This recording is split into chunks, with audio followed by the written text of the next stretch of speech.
Hey guys, welcome back to our channel. So hope எல்லாருமே வந்து சேஃபாக இருக்கீங்கன்னு நினைக்கிறேன். இப்போ வந்து நம்ம வீடியோக்குள்ளே போயிடலாம். இன்றைக்கி வந்து என்ன ரெசிபி பார்க்க போகிறோன்னா, ஒரு டீ டைம் கேக் ரெசிபி தான் பார்க்க போகிறோம். இது வந்து ரொம்ப ரொம்ப சிம்பிளான ரெசிபி. ஜஸ்ட் ஒரு ஹாஃப் அன் ஹவரில் வந்து நம்ம பண்ணி முடிச்சிடலாம். இதுக்கு வந்து அவன், மைதா, எக் எதுவுமே தேவையில்லை. ஸோ எப்படி பண்ணுறதுன்னு நம்ம வீடியோக்குள்ளே போய் பார்க்கலாம். ஸோ இதுக்கு வந்து நான் என்ன பண்ணியிருக்கேன்னா, பவுல் எடுத்து வச்சுருக்கேன் அண்ட் கூடவே வந்து இன்க்ரீடியன்ட்ஸ் எடுத்து வச்சுருக்கேன். எல்லாமே வந்து ஒயிட்டாக இருக்குது பாருங்கள். ஸோ இதில் வந்து நம்ம பேஸ் வந்து ரவா தான் எடுத்துருக்கோம். ஸோ ரவாவை வந்து மிக்சியில் நல்லா வந்து பவுடர் பண்ணி வச்சுக்கோங்க. அது வந்து வறுக்கணுன்ற அவசியம் இல்லை. ஸோ இப்போ வந்து நம்ம ப்ரொசீஜருக்குள்ளே போயிடலாம். ஃபஸ்ட்டு வந்து நான் ஒரு கப் வந்து ரவா எடுத்துக்கிறேன். எந்த கப்பில் ரவா எடுத்தோமோ அதே கப்பில் வந்து ஒரு அரை கப் வந்து நல்லா கெட்டியாக இருக்க தயிர் வந்து எடுத்துக்கோங்க. தயிர் வந்து தண்ணியாக எடுத்துக்காதீங்க. அது கூடவே வந்து ஒரு 3/4 கப் வந்து பவுடர்ட் சுகர் ஆட் பண்ணிக்கிறேன். ஸோ பவுடர்ட் சுகர் வேண்டான்னா ப்ரௌன் சுகர் கூட ஆட் பண்ணிக்கலாம் இதுக்கு பதில். அது கூட ஒரு அரை ஸ்பூன் வந்து வெனிலா எசன்ஸ் ஆட் பண்ணிக்கிறேன் ஃப்ளேவருக்காக. அதுக்கப்புறம் ஒரு 5 ஸ்பூன் வந்து ரீஃபைண்ட் ஆயில் வந்து எடுத்துக்கிறேன். ஸோ ஃப்ளேவர்லெஸ் ஆயிலாக இருந்துச்சுன்னா இன்னோவே நல்லது ஆக்சுவலாக, இல்லைனா ஃப்ளேவர் வந்து டாமினண்ட்டாக இருக்கும். அது கூட வந்து ஒரு 2 ஸ்பூன் வந்து நல்லா வெதுன்னு இருக்கிற பால் வந்து ஆட் பண்ணிக்கிறேன். ஸோ பால் வேணும்னா நம்ம பேட்டரெல்லாம் மிக்ஸ் பண்ணி முடிச்சதுக்கப்புறம் ரொம்ப கெட்டியாக இருந்துச்சுன்னா நம்ம கடைசியாக கூட ஆட் பண்ணிக்கலாம். இப்போதைக்கு 2 ஸ்பூன் ஆட் பண்ணால் போதும். ஸோ அதை வந்து நம்ம நல்லா மிக்ஸ் பண்ணி விட்டுக்கலாம், லம்ஸ் எல்லாம் எதுவுமே இல்லாத மாதிரி. ஸோ நல்லா மிக்ஸ் பண்ணிவிட்டு இதை வந்து நம்ம ஒரு 15 to 20 மினிட்ஸ் வந்து இதை அப்படியே விட்டுறணும். நல்லா ரெஸ்டிங் பீரியட் இருக்கணும். அப்போ தான் அந்த ரவா வந்து நல்லா சோக் ஆகும் பால்லேயும் தயிர்லேயும். ஸோ அதனால தான் இது வந்து நல்லா ஊறுறதுக்குள்ளே நம்ம இன்னொரு ப்ரொசீஜருக்கு வந்து போயிடலாம். ஸோ நான் வந்து அந்த மார்பிள் கேக் மாதிரி இருந்ததில் ஸ்டார்டிங் அந்த ஃபோட்டோவில், ஸோ அதுக்கான அந்த சாக்லேட் மிக்சர் தான் வந்து நான் இப்போ பண்ண போகிறேன். ஸோ இதில் வந்து நான் 1 டேபிள் ஸ்பூன் வந்து கொக்கோ பவுடர் வந்து ஆட் பண்ணுறேன். ஸோ உங்கள்கிட்ட எந்த பிராண்ட் இருக்கோ அந்த மாதிரி ஆட் பண்ணிக்கோங்க. என்கிட்ட வந்து அன்றைக்கி ஹெர்ஷீஸ் பிராண்ட் இருந்ததுனால நான் அதுதான் வந்து யூஸ் பண்ணிக்கிட்டேன். அது கூடவே வந்து நம்ம ஆல்ரெடி மிக்ஸ் பண்ணி வச்சுருக்க அந்த மிக்சர் வந்து ஒரு 2 டேபிள் ஸ்பூன் ஆட் பண்ணிக்கிறேன். அதை ஆட் பண்ணிவிட்டு 2 ஸ்பூன் வந்து வெதுன்னு இருக்கிற பாலையும் வந்து நம்ம ஆட் பண்ணிக்கலாம். ஆட் பண்ணிவிட்டு நல்லா வந்து இதை மிக்ஸ் பண்ணி விட்டுக்கோங்க. இந்த சாக்லேட் மிக்சர்லேயும் வந்து நம்ம baking powder and baking soda வந்து போட போகிறோம். இதில் வந்து just pinch of baking soda and baking powder போட்டால் போதும். இதுவும் வந்து கடைசியாக தான் போடணும், இப்போ போட்டுறாதீங்க. 20 மினிட்ஸ் ஆனதுக்கப்புறம் போடலாம். ஸோ இப்போ வந்து கரெக்டாக 20 மினிட்ஸ் வந்து ஆயிடுச்சு.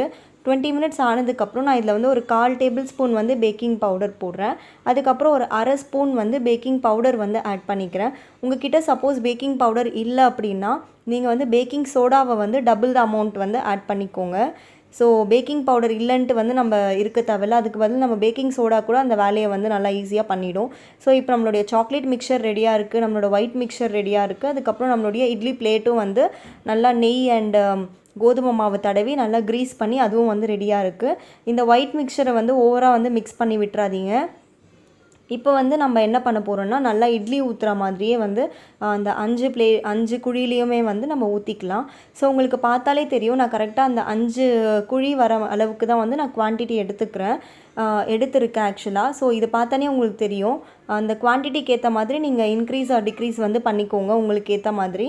ஸோ இதுக்குள்ளேயே வந்து நான் நடுவில் அந்த சாக்லேட் மிக்சரை வந்து ஜஸ்ட்டு டாட்ஸாக வந்து வச்சுட்டு அதை வந்து நம்ம ஒரு டூத் பிக் வச்சு வந்து நம்ம ஸ்வர்ல் பண்ணி விட போகிறோம்.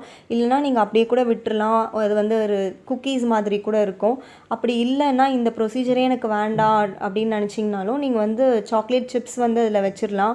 அப்படி இல்லைனா வந்து டியூட்டி ஃப்ரூட்டி வந்து கோதுமை மாவில் நல்லா அதை டியூட்டி ஃப்ரூட்டியை வந்து நல்லா மிக்ஸ் பண்ணிவிட்டு அதை கூட வந்து போட்டுடலாம். அப்படி இல்லைனா வந்து டெய்ரி மில்க் சாக்லேட்டை வந்து நல்லா சென்டராக வச்சுருங்க.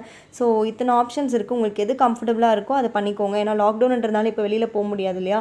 ஸோ அதனால தான் இத்தனை ஆப்ஷன்ஸ் வந்து நான் கொடுத்துருக்கேன். ஸோ நான் டாட்ஸாக வச்சுட்டு டூத் பிக் வச்சுட்டு அதை வந்து நல்லா வந்து கலந்து விட்டுக்கிறேன். ஸோ தட் அந்த சாக்லேட் மிக்சர் வந்து நல்லா உள்ளேயும் போயிட்டு சாப்பிட்றதுக்கு வந்து நல்லா டேஸ்டியாக இருக்குன்றதுனால. ஸோ மீன்வைல் வந்து நான் என்ன பண்ணியிருக்கேன்னா, ஒரு பெரிய கடாய் எடுத்துகிட்டு இந்த கடாயை வந்து ப்ரீஹீட் பண்ணியிருக்கேன். ஒரு 5 நிமிஷம் வந்து ப்ரீஹீட் பண்ணியிருக்கேன். உள்ளே வந்து சால்ட், அதுக்கப்புறம் ஒரு பேஸ் போட்டு தட்டை மூடிட்டு ப்ரீஹீட் பண்ணேன். ஸோ இப்போ வந்து ப்ரீஹீட் ஒரு 5 நிமிஷம் ஆனதுக்கப்புறமா நம்ம வந்து இந்த பண்ணி வச்சுருக்கிற நம்ம மிக்சரை வந்து போட்டுட்டு கரெக்டாக ஒரு 15 நிமிஷத்தில் வந்து அது சூப்பராக வெந்துருச்சு ஆக்சுவலாக. ஸோ கரெக்டாக ஒரு 15 நிமிஷத்துக்கு அப்புறமா நான் செக் பண்ணி பார்த்தேன், நைஃப்பில் ஒட்டுதான்ட்டு. ஒட்டவே இல்லை, சூப்பராக வந்துருச்சு. இப்போ வந்து நம்ம இதை வெளியில் வச்சு நல்லா ஆற வச்சிடலாம். ஸோ நம்ம எல்லாருக்குமே வந்து வெளியில் வச்சு ஆற வைக்கிற வரைக்கும் வந்து பொறுமை இருக்காது. சேம் லைக் எனக்கும் அதே மாதிரி தான். நான் என்ன பண்ணிட்டேன்னா, அதை வந்து ஆறுறதுக்கு முன்னாடி எடுத்ததுனால சைட்ஸ் எல்லாமே வந்து லைட்டாக வந்து அது வந்து பிச்சுட்டு போயிடுச்சு. அதை வேறு உங்களுக்கு நான் வீடியோவில் வேறு ஓப்பன் பண்ணி வேறு காமிச்சிருக்கேன். அது லைட்டாக அங்கங்கே வந்து கம்ப்ளீட்டாக உடஞ்சிருச்சு. ஸோ மற்ற 4 பீஸாவது ஒழுங்காக இருக்கட்டும்ன்ட்டு அதை வந்து நல்லா கம்ப்ளீட்டாக கூல் டவுன் பண்ணிட்டு தான் எடுத்தேன். நீங்களும் வந்து அதே மாதிரி பண்ணுங்கள். நல்லா கூல் டவுன் பண்ணிவிட்டு எடுங்க. அப்போ தான் வந்து இந்த மாதிரி சூப்பராக வரும். ஸோ இப்போ பாருங்கள் சூப்பராக வந்திருக்கு. எங்கேயுமே வந்து உடையவும் இல்லை, நல்லா சூப்பராக வந்திருக்கு. இதை வந்து ஓப்பன் பண்ணி காட்டுறேன் பாருங்கள் எப்படி இருக்குன்ட்டு. நல்லா சூப்பராக வந்தது சீரியஸாக. இதை வந்து கண்டிப்பாக ட்ரை பண்ணி பார்த்துட்டு எப்படி இருந்துச்சுன்னு எனக்கு சொல்லுங்கள்.